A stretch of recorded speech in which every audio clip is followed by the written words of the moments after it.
what it all comes down to, what the entire purpose of this series is basically our ability to work better and work more effectively with kids. And whenever anybody comes to a workshop like this, somewhere in the beginning, middle, or end of the workshop, the speaker says, you've got to work on the child's self-esteem. How do you do that? How do you build the child's self-esteem? Well, I've come up with an analogy that I think works. In order to build a child's self-esteem and work on a child's self-esteem, I would ask you to think of self-esteem as being poker chips. Self-esteem is basically poker chips. If you've got a good self-esteem, a strong self-esteem, you've got a lot of poker chips. And if you've got a poor self-esteem, a low self-esteem, you don't have many poker chips. Simple as that. Let's talk about two children who go to the school that your child goes to. These two children go to every school in the country. One child is named Joe Cool. Joe Cool has tons and tons and tons of poker chips. How did he get all those poker chips? By good things happening to him. When good things happen to you, you get poker chips. Captain of the football team, he has 10,000 poker chips. Voted king of the homecoming dance, he has 15,000 poker chips. Get your picture in a paper for scoring the winning touchdown, he has 12,000 poker chips. This kid's got millions and millions of poker chips. He's had a charmed life, God bless him. He feels great about himself, and he should. Now, you also lose poker chips when bad things happen to you. You go to the prom with Joe Cool goes to the prom with the best-looking girl on campus. 20,000 poker chips. Prom night comes, he's got a pimple on the end of his nose. He loses 3,000 poker chips, but he still has a net gain of 17,000 poker chips. He's still 17,000 poker chips ahead. And this kid goes to school every day with his baskets and bags full of poker chips. And sitting next to him is Larry, the learning disabled kid. Larry, the learning disabled kid, has poker chips like this. This is it. This is all he's ever gotten. Never been voted captain of anything. Didn't go to the prom. Never been on a team. Never got on 100 in a test. Didn't blow the top off his SATs. Didn't even take his SATs. He's got a stack of poker chips like this. And now, with the inclusion movement, we make those two kids go to school together and compete against each other in the games of school. I would submit to you that that's not fair. I would submit that that's not fair. Anybody play poker here? Do we have any poker players here? Sir, Chris, could you join me up here? Would you mind? Suppose, Chris, I were to ask you if you wanted to play poker. And I said, Chris, here's basically the deal. You're going to have this many poker chips, okay? I'm going to have, here you go, I'm going to have all the poker chips in the Western world. I have basically 10 million poker chips back there. I'm going to play poker against you. What would be your first response? Would you want to play? I don't think so. Okay, his first response would be, I don't want to play. What do we think the learning disabled kid is saying to us when he says, I don't want to go to school today, Ma? Don't make me go. I got one of those stomach aches again, Ma. Don't make me go. Please don't make me go to school today. What's he saying to you? He's saying, I don't have enough chips to get in the game. I don't have enough chips. Don't make me play this game. But we say to him, you got to play. The law says you've got to play. You've got to go to school. So I say to you, Chris, you've got to play poker with me. You're going to have that many chips, and I have bundles and bundles of chips back there. How would you play, Chris? Would you play conservatively, or would you play recklessly? Probably reckless. Probably recklessly. He would be one of those that would say, I'll bet the whole thing. I don't care.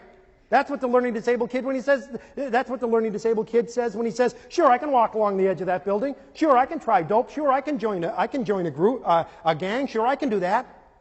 In other words, I'm just going to be spontaneous and do anything. I'm just going to bet the whole thing. I don't care. I'll just bet the whole thing. Would any of you play conservatively? Yeah, some people are saying, I play conservatively. I just bet one chip at a time. That's what the kid with a learning disability is saying to you when he says, no, I don't want to ask anybody to the dance. Don't ask me to, Ma. I don't want to put anything in the science fair. I don't want to go to summer school. I'm going to take the chips that I've got, and I'm going to hold on tight to those, and I'm not going to let these go. And in school, we make these two kids play the game of school against each other, and I would submit to you that that's not fair. So in class, the first day we're in class one day, and the teacher says, who was the president of the United States during the Civil War? And Joe Cool's sitting there, and he's saying, I think it was Calvin Coolidge, but I'm not sure. Well, what the heck? I've got 10 million poker chips. If I get this answer wrong, it's only going to cost me 5. Was it Calvin Coolidge? Teacher says, no. Larry, the learning disabled kid, is sitting there, and he's looking at this little stack of poker chips. He's got 25 poker chips to his name. And he's thinking, I think the answer is Abraham Lincoln. I think the answer is Abraham Lincoln, but I just don't dare answer.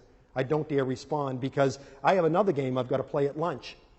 You see, yesterday when I went to lunch, I gave the lunch lady, the one with the hairnet and the tattoo, I gave the lunch lady a $20 bill, and she only gave me change for a 10. And my father said, don't you come back without that extra $10.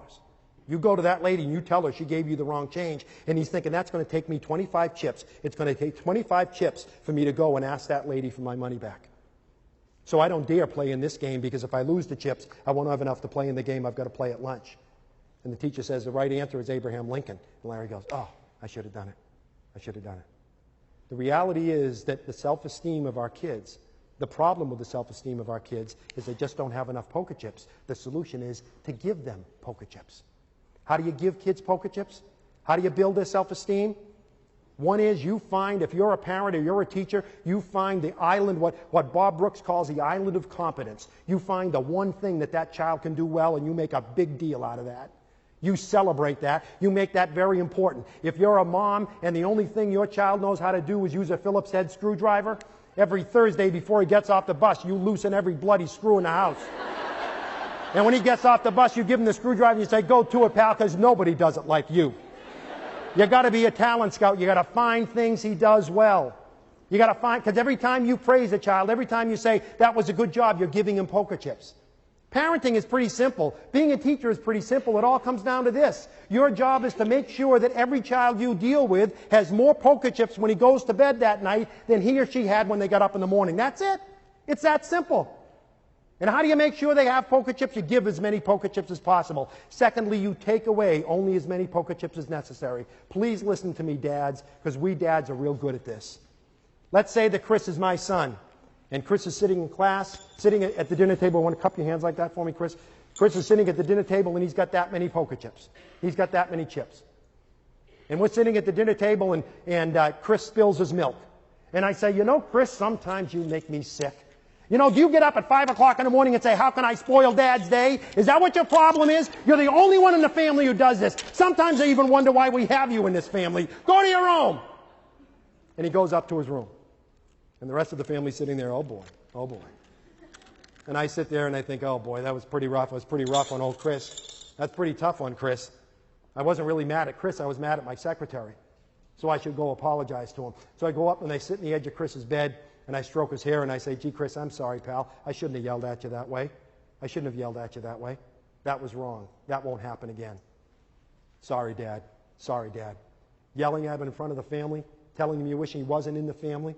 Asking him if he plans how to spoil your day, telling him you're basically sick of seeing him when you come home from work. You took away 50, 60,000 poker chips from him. Sit in the edge of his bed, stroke his hair, tell him you love him. 5,000 poker chips at the most. You're still 55,000 poker chips behind the 8 ball. You can't do that with our kids.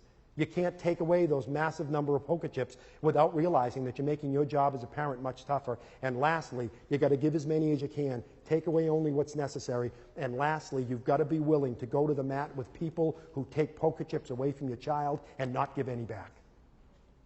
Teachers take away chips. Bus drivers take away chips. Principals take away chips. But most of us also give chips back.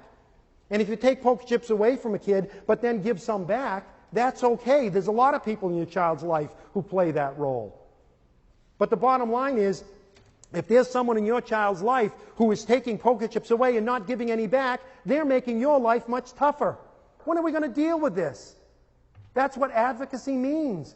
Standing up for someone who can't stand up for themselves. If you're a teacher or a parent, you've got to be willing to go to the mat with people who take chips away from your kid and not give any back.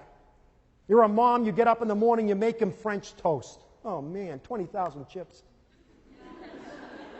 You lay out his favorite clothes, a Beavis and Butthead t-shirt that he loves and you hate, 15,000 chips.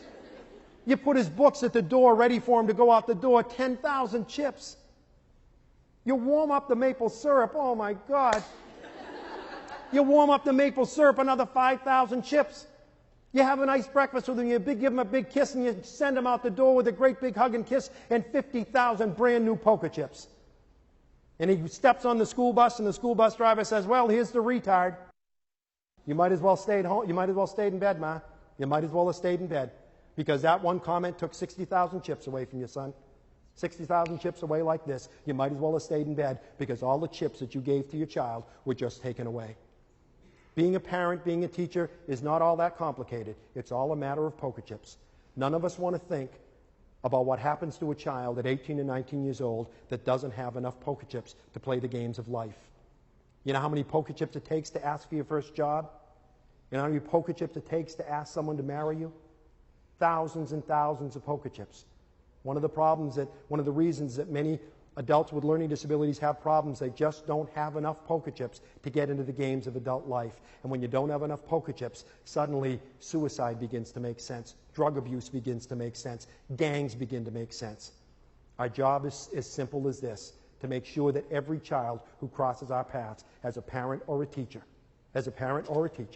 Every child that crosses our paths has more poker chips when he goes to bed that night than when he gets up in the morning. It's that simple.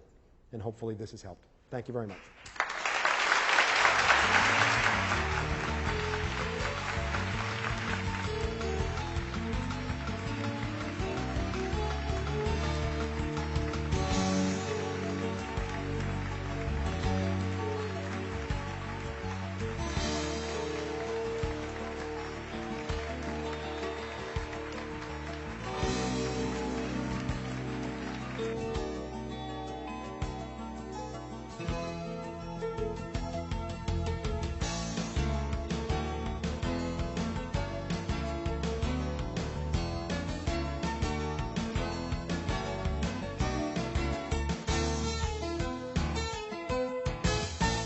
Funding for this program is made possible by the members of WETA.